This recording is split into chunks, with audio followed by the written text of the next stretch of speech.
Բարի երեկո սիրելի հեռուստադիտողներ, այսօրվա իմ զրուցակիցն է Հայաստանի Հանրապետության ազգային ժողովի պաշտպանության եւ անվտանգության մշտական հանձնաժողովի փոխնահանգ պարոն Արմեն Խաչատրյանը։ Ուրեմն շնորհակալություն կհայտնեմ պարոն Խաչատրյան, որ մեր հրավերը ընդունեցիք։ Ես նույնպես շնորհակալ եմ։ Պարոն Խաչատրյան, Ամերիկահայերը իշարս ամբողջ աշխարհի հայության իրենց ուշադրության գիզագետը ունին հայկական պետականությունը եւ խորը սրբացավությամբ կհետևին այստեղի զարգացումներուն եւ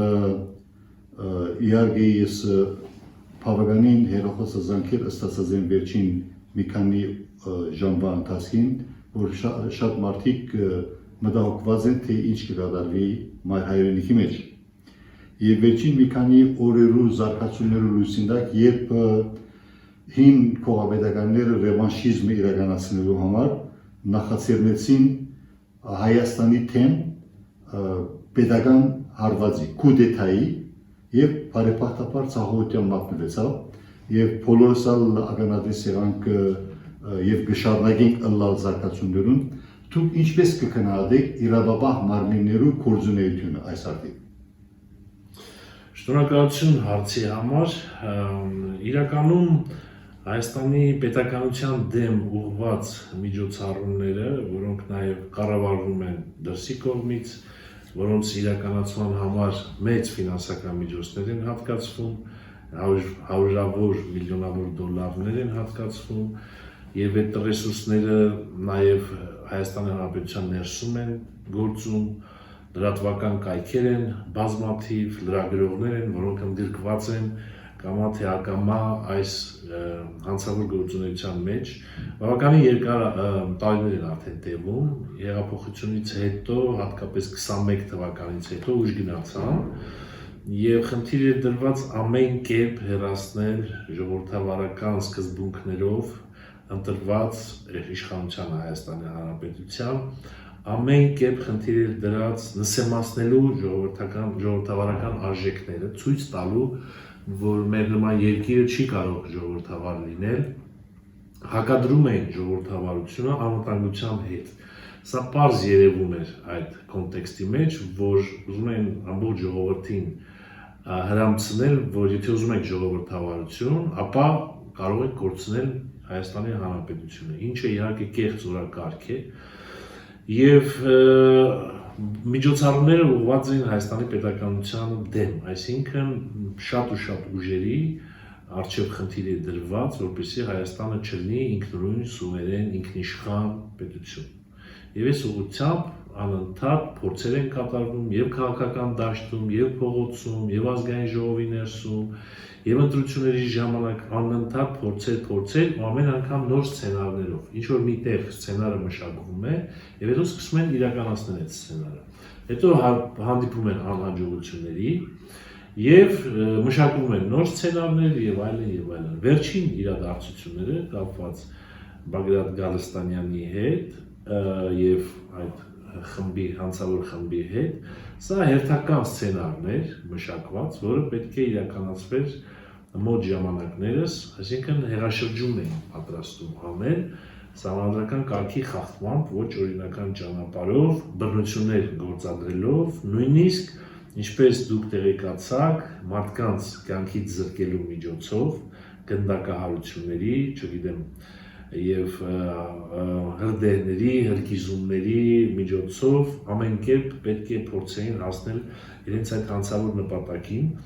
եւ իրավապահ համակարգի աշխատանքի արդյունավետությանը, որպեսզի մենք գնահատական տանք,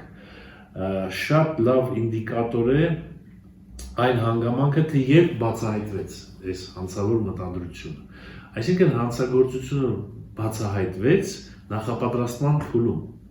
որից հետո իրենք պետք է արդեն անցնեին իրականացման փուլ, հանցափորձ եւ ավարտված հանցագործություն, բայց նախապատրաստման փուլում այս ամենը ի հայտ եկավ եւ ոչ թե հանցափորձի, եւ իրավապահ համակարգը կարողացավ կանխել, նախականխել, բացահայտել եւ այս ամենին քրեաիրավական որակում տալ, հանցագործությունների գնահատական տալ օրենքով սահմանված կարգով։ Քննչական մարմինները ամբողջ ուժով աշխատում են, քննչական մարմինների հավաքած ապացույցները իհարկե վերջնական գնահատականի կարժանանա դատարանում օրենքով սահմանված կարգով եւ հանցագործության մեջ մեղադրվող այլ նրանց մեղադրանքը ապացուցվելու դեպքում իհարկե կենթարկվեն քրեական պատասխանատվության։ Մեկ խոսքով ասած, իրավապահ մարմինների աշխատանքը շատ բարձր են գնահատում, որովհետեւ այս ամենը նախականխվեց հենց նախապատրաստման փուլում հանցագործության։ Այսինքն ոչ մեկ չտուժվեց, Հայաստանի Հանրապետության ոչ մի քաղաքացի չտուժեց այս ամենից, քաղաքական լիդերների ուղղությամբ հարձակումներ չեղան, այսինքն չհասցրեցին դա անել, Հայաստանի Հանրապետության տնտեսությունը կամ բնականոն կյանքը չխաթարվեց, որևէ բան տեղի չունեցավ, եւ ես վստահ եի, որ այսպես է լինելու է, քանի որ Հայաստանի Հանրապետությունը վերջին տարիներին բավականին ուժեղացրել է իր անվտանգային համակարգը եւ մի շարք ռեֆորմներ միջոցառումներ են իրականացրել եւ ես իմ մեկ այլ խոսքում ասել եմ, որ հիմա այնպիսի ժողովրդավարական այս պայմաններում համակարգեր են գործում, որոնք շատ արագ արձագանքում են ախտածին միջավայրին եւ դուրս մղում պետության այդ գործընթացների մեջից եւ նաեւ քրեաիրավական դրսեւորում իրականացնում այդ ախտածին միջավայրի հանդեպ։ Այսինքն ինստիտուցիոնալ ինստիտուտներ են ստեղծվել, աշխատում են, որոնք իրենց առջև դրած խնդիրը առանց ցուցումների, առանց ինչ-որ քաղաքական ուղղվածությունների հայտնաբերում են պետության որպես անկախ միավորներ, այո։ Եվ իրենց առջև դրած գործառույթային պարտականությունները կատարում են։ Օրինակ, բոլորս գիտենք, որ ազգային անվտանգության ծառայությունում կա սահմանադրական կարգի դեմ ուղղված հանցագործությունների գլխավոր վարչություն, որի բուն խնդիրը հենց դա է կանխի, նախականխի սահմանադրական կարգի դեմ ուղղված հանցագործություն։ Սա օրինակի համար եմ բերում, իհարկե ծառայությունը բավականին ակտիվ ներգրաված է այս ամեն ինչի մեջ եւ գնահատում շատ բարձր մեր իրավապահների աշխատանքը։ Արդյոք չափազանցություն բերելա Հայաստանի քաղաքացիներու կողմէ, նույնպես եւ արտերկրի հայության կողմէ, որ այս նորակույն զարգացումը եւ հայկական պետականությունը ամբողջ աշխարհի արչեւ փաստեց իր կորձունակ եւ արդյունաբեր ըլլալը, արդյոք չափազանցություն բերելա այս առաջին ռաունդը փրկել հայկական պետականությունը որպես հաղթական ընդեմ օդարերգրա գործակալություններին եւ ըստ լավադեր աղբյուրներին բազմաթիվ գործակալություններ համադեղ գործակցած են այս պետական հեղաշրջումը իրականացնելու եւ սահմանադրական կարգը խախտելու։ Մենք այո, ոչ միայն այս դեպքով, նաեւ նախկին դեպքերով էլ կարող ենք, այսպես ասած, ձեր նշածով հրճակել, որ Հայաստանի Հանրապետությունը կայացած պետություն է իր ամբողջ անվտանգային համակարգով եւ ամենակարևորը ժողովրդավար երկիր է եւ նաեւ անվտանգային համակարգի ձևավորումը համապատասխանում է այսօր ժողովրդավար բոլոր երկրների գոյություն ունեցող այդ անվտանգային համակարգին, ինչը ամենաառաջատարն է, ամենաարդյունավետն է Եվ ինչը բավականին լավ է աշխատում եւ ես կասկածել չունեի, որ այս հանցագործությունները այսպես բացահայտվելու էին, այո դուք ճիշտ եք ասում, որ տարբեր գործակալական ցանցերի միջոցով է սա կազմակերպվել, իմ կարծիքն է անձնական, քննությունը դեռևս ցույց կտա, բայց կարծիքս ձևավորվում է նրանից, տեսեք, Սրբազան կոչվածը, Ազգեն Գալստանյանը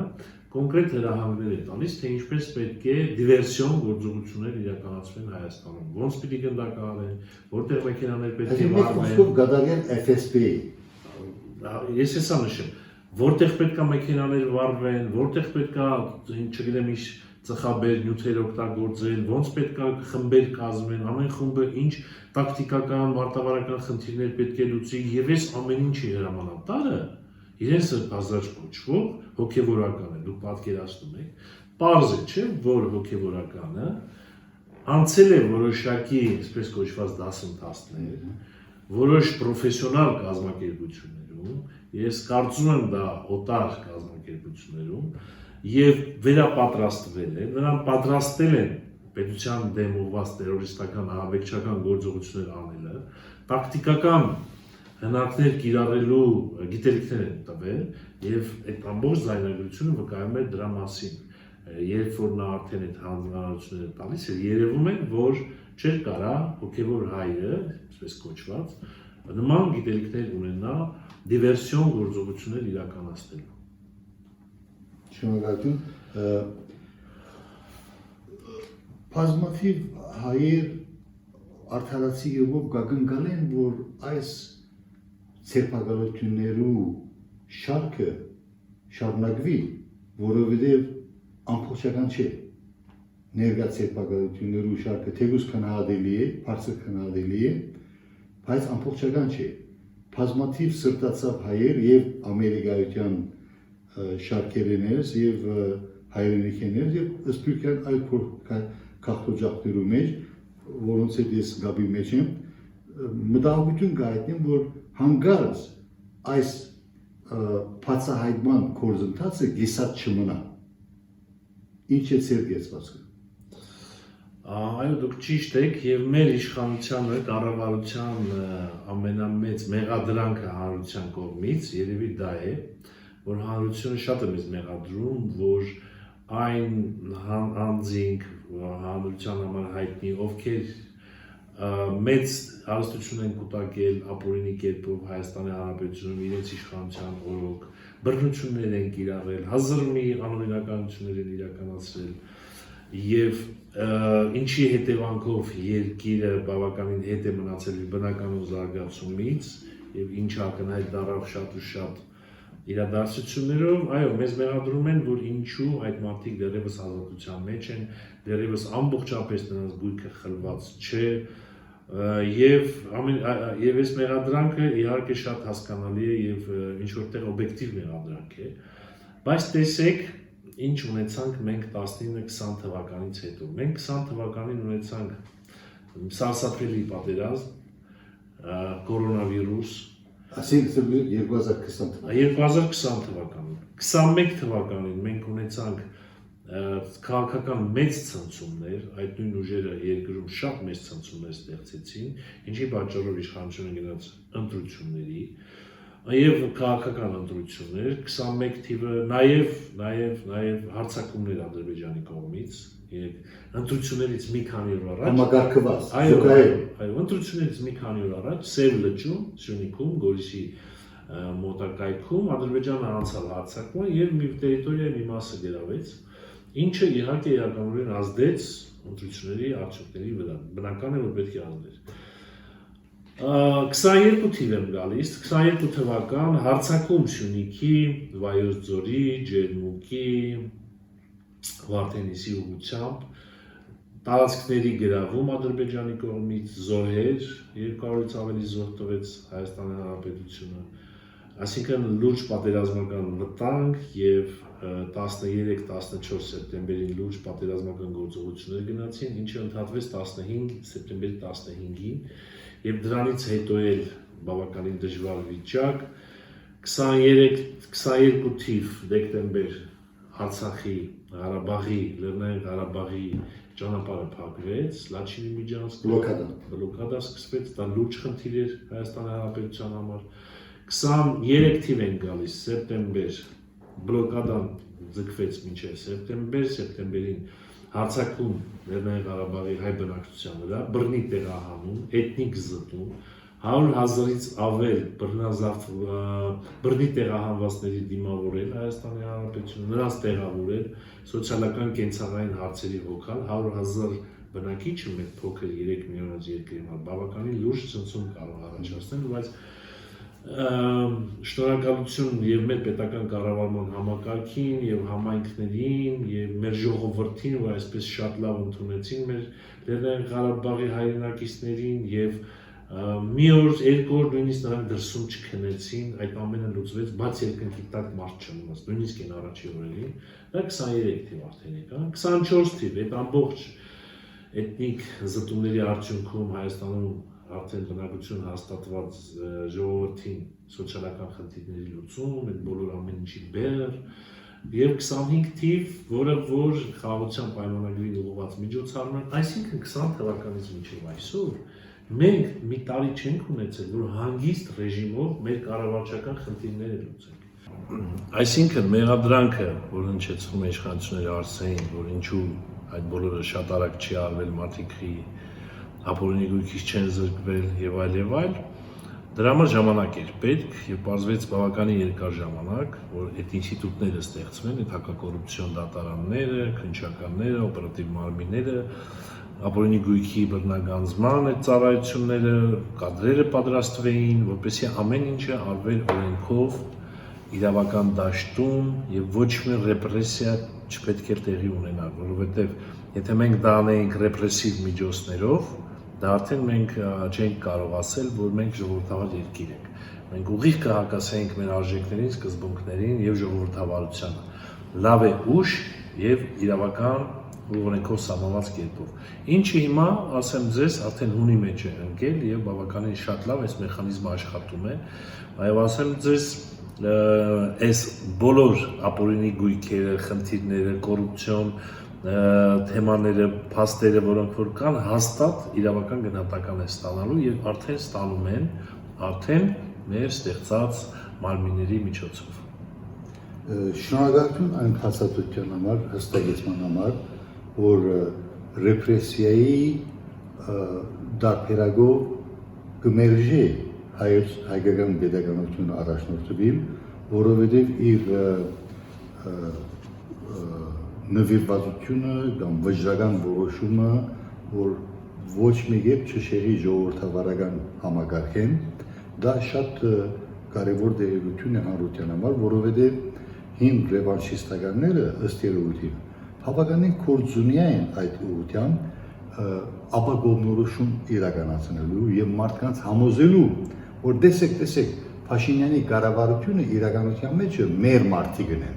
Դրա համար մենք չենք պատժվում։ Ինչ կսեի։ Հետաքրքիր հիմնավորում էր, այո։ Տեսեք, կառավարությունը երբ որ ձևավորվեց, Նիկոլ Փաշինյանը դառավ վարչապետ, առաջին հայտարարություններից մեկը որ արեց, նա էր, որ կադրային ջարդ չի լինելու,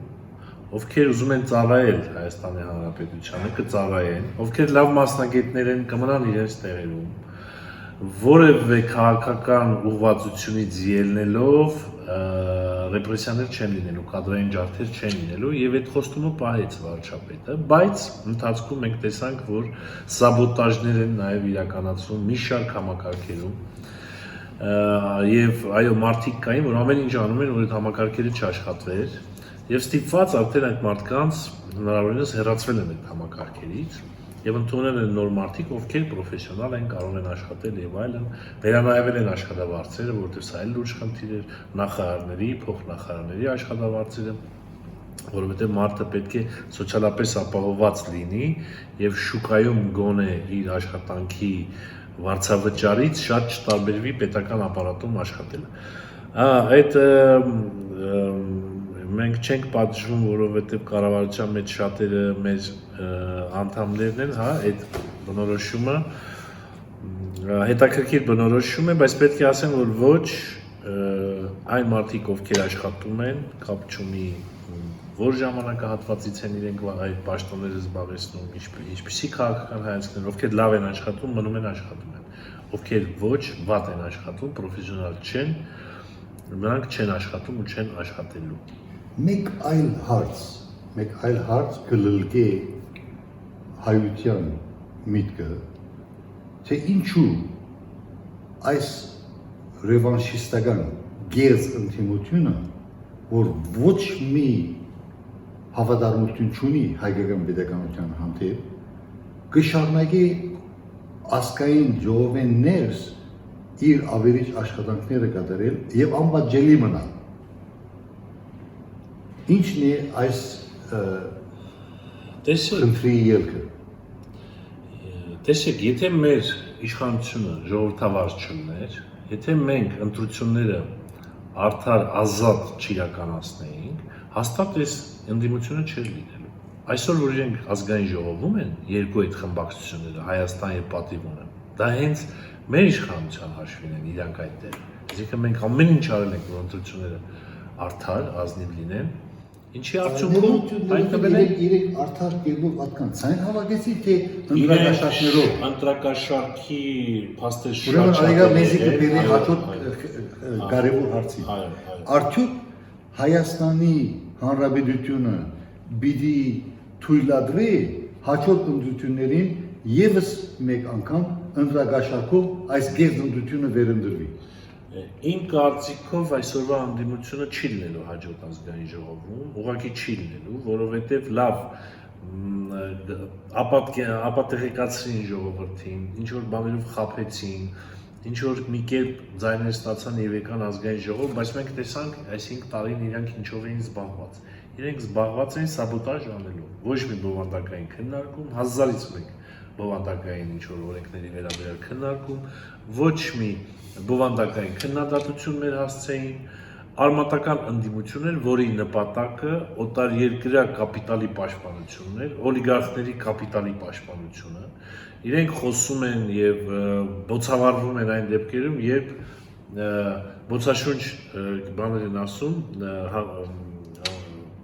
ելույթներ են ունենում այն դեպքում, երբ որ ինչ-որ մի օլիգարխի շահերի կտրում է, կամ ինչ-որ մի ռուսական կապիտալի հետ ինչ-որ խնդիր ա լինում, բան, այդտեղ իրենք շատ ակտիվանում են եւ բոլոր միջոցները կիրառում են։ Եվ սա այս ամենը մեր ժողովրդի համար տեսանելի է։ Բայց այս պայմաններում ամենավտանգավոր հանգամանքը նա է, որ մեր ժողովուրդը, որ ժողովրդին փորձում են հնարավորինս ապատեղեկացնել, ապատեղեկատվություն մատուցել մեր ժողովրդին։ Ես որ ասում ժողովուրդ, նաև դա վերաբերում է մեր Սփյուռքի մեր հայրենակիցներին։ Ես զգում եմ, որ Սփյուռքում, նաև Միացյալ Նահանգներում, Ռուսաստանի Դաշնությունում գտնվող մեր հայրենակիցները բավականին շատ ապատեղեկացված են։ Հետևում են միայն այս Facebook-ներին, այս կեղծ լրատվամիջոցներին, որոնք Հայաստանի Հանրապետության պետականության հետ կապ չունեն, հնարավորինս այն գործիքներն են, որոնցով աշխատում են մեր երկրի դեմ, հետևում են դրան եւ ապատեղեկացվում են։ Եվ իմ ընկերները, իմ հարազատները այսօր օրինակ Լոս Անջելեսում են, իմ ես ընկերներ ունեմ, որոնք կատաստրոֆիկ չեն պատկերացնում, թե ինչ է կատարվում Հայաստանի Հանրապետությունում ու շատ սխալ կարծիքի են մեր իշխանության եւ կատարվող իրադարձությունների վերաբերյալ։ Եվ հնարավորությունը չի լինում, որ բացատրես, նստես, ցույց տաս, իրենք հասկանան, որը որից հետո է։ Այսա շատ մեծ վտանգ է, որը սպառնում ազգային անվտանգությանը։ Ապատեղեկացված քաղաքացին վտանգավոր երևույթ է, երբ որ քաղաքացին ապատեղեկացված է լինում եւ իր որոշումներն է կայացնում է ժողովրդավար երկրում ապատեղեկացության հիման վրա եւ հնարավոր է երկիրը այդ վիճակից ելնելով տանեն դեպի անդունդը եւ ոչ թե դեպի ապագա։ Հետևաբար սա լավ այս գործիքակազմը օգտագործում են մեր երկրի դեմ ուժերը, շատ լավ օգտագործում են։ Այսօր լրատվամիջոցների 80%-ը Հայաստանի Հանրապետությունում 70-80%-ը դա Հայաստանի դեմ մղվող պայքարի գործիքներն են։ Մենք լրագրողներ ունենք, այո, ինֆորմացիոն պատերազմ, հիբրիդային պատերազմ։ Լրագրող ունենք, որոնք լրագրողներ չեն, ուղղակի ակտիվիստներ են, փող են ստանում, որպեսզի հնարավորինս սևացնեն, վատաբանեն, կեղծ տեղեկություններ տարածեն։ Իդեցություն ունի իրենց կոչել ակտիվիստ, որովհետև ակտիվիզմը Ամերիկայում գործակալ, այո, ակտիվիզմը կնշանակի նվիրված անձնավորություն, որ չաթակով է ինչ որ բարի քաղաքարի համար։ Իսկ այս սրիգաները, կներեք փարաբաշարը պետք է օգտագործեն ճիշտ ձևով, այս մարդիկը, այս դզրուկները ոչ ակտիվիստ են, ոչ ժուրնալիստ են, այլ գրանտագեր գործակալներ են։ Գործակալներ են, այո, իրանք գործակալներ են, կրկնում եմ, կամա թե ակամա։ Շատ քչերն են, որ չեն գիտակցում ինչ են անում, մեծ մասը գիտակցում են, իրենք ինչ են անում, ինչի մեջ են, եւ բավականին լուրջ վնաս են հասցնում մեր հանրային դաշտում մթնոլորտի մարդկանց խաղ ընկալումների այդ process-ների վրա։ Բարոն Խաչատրյան, թույլ տվեք, որ հետադարձ ակնարկը քիչ առաջվա մեր զրույցի վրա եւ մենք շոշափեցինք հնդրագաշարքներով մասին։ Բազմաթիվ ամերիկահայեր եւ հայրենի մեր քաղաքացիներ արդար կերպով գագնգալ են, որ օրվան իշխանությունները այնպիսի օրենքներ մշակեն, որ ընդրագաշարքը ընդրակաշարք իրականացնող մարդիկ հետևանքի արժանանան, հաշվի պատասխանատվության արժանանան։ Եթե օրենքը մնա այն ինչ մագարտագին է, ըստ երևույթին շատերը գսեն, ըստ երևույթին ընդրակաշարք կատարողները պիտի էլի շարունակեն ընդրակաշարի իրենց գործելացելը։ Ինչ կսեի։ Այո, ընտրակաշարքը եւ ընտրությունները կեղծելու մի ձև է ընտրակաշարքը։ Դա նաև բարոյական տեսակետից օրինակ մեծագույն մեղք է, երբ որ մարդկանց ձեռները կեղծվում են, երբ որ ասում են պետությունը մի ուղղությունից կարող է շեղվի մի այլ ուղղությամբ գնա։ Ընտրակաշարքի համար բավականին խիստ քրեական պատասխանատվություն կա նախատեսված, այն համարվում է ծանր հանցագործություն եւ թույլ է տալիս, որպեսզի հենց հանցագործությունը հայտնաբերելու պահից սկսած կալանավորում իրականացնել որպես խափանման միջոց։ Նախորդ 21 թվականի ընտրություններին մի շարք նման դեպքեր եղել են, ընդդիմության կողմից ընտրակաշարքներ բաժանելու, անմիջապես արձագանք եղել է, կալանավորվել են, այնուհետև ազատազրկման ձևով պատիժներ են կրել։ Բավականին խիստ է պատիժը, բայց ընդունում եմ, որ կարելի է վերանայել եւս ավելի խստացնել այս մեխանիզմը, ամեն դեպքում միայն մեխանիզմը պատիժը խստացնելով հարցը ամբողջապես չես լուծի։ Պետք է դա նպաստող, ծննող պատճառներն էլ վերացնես, որպեսզի չգա այդ հանգամանքին։ Վերջի վերջո ամեն ընտրողի մոտ մի ոստիկան չեն կարող տանել, որպեսզի ինքը հսկի որ ընտրակաշարք չտան կամ ինքը չտա եւ այլ եւ այլ։ Նաեւ հանրային մտածելակերպի մեջ փոփոխություն պետք է լինի, որ օրինակ Միացյալ Նահանգներում կամ զարգացած երկրներում որ տանես մեկին ընտրակաշարք տաս, ինքը խիստ կզարմանա եւ կվիրավորվի, որ նման բան ես առաջարկում, որ դու իրան առաջարկում ես իր ապագան, իր սերունդների ապագան խորտակել ինչ որ 100 կամ 500 դոլարի համար։ Նա հաստատ դատի կտա քեզ եւ սա մենք պետք է սերմանենք մեր բնակչության մեջ, որպեսզի այս իշխանությունը չլինի, ինչպիսի իշխանություն կա, առհավետ ընտրակաշարքը դուրս գա մեր հանրային մտածելակերպից։ Պարոն Սաշարյան, ժամանակի սովորության պատճառով հաջորդ 3 հարցերը պիտի խնդրի, որ հագիչ պատասխանեի, պայմանով որ հետագային ավելի կգնանք խորանալ զրույցը շարունակելով։ Ուրեմն ինքնիշխանության եւ պաշտպանության ինչ մագարտագի է այսօր Հայաստանի Հանրապետությունը։ Ես կփորձեմ կարճ եւ համառոտ, երբևէ Հայաստանի Հանրապետությունը այսքան ինքնիշխան, սուվերեն չի եղել, երբևէ։ Երբևէ չի եղել, որ մեր հայրենիքը լինի Հայաստանը եւ երկիրը լինի Հայաստանի Հանրապետությունը, պետությունը լինի Հայաստանի Հանրապետությունը եւ այսքան մենք անկախ լինենք բոլորից։ Ինչքան էլ դժվարություններ կան հիմա, բայց մենք մեր որոշումները մենք ենք կայացնում, մեր որոշումները մենք ենք իրականացնում, որևէ մեկի ածանցյալը չենք, որևէ մեկի ֆորտ պոստը չենք,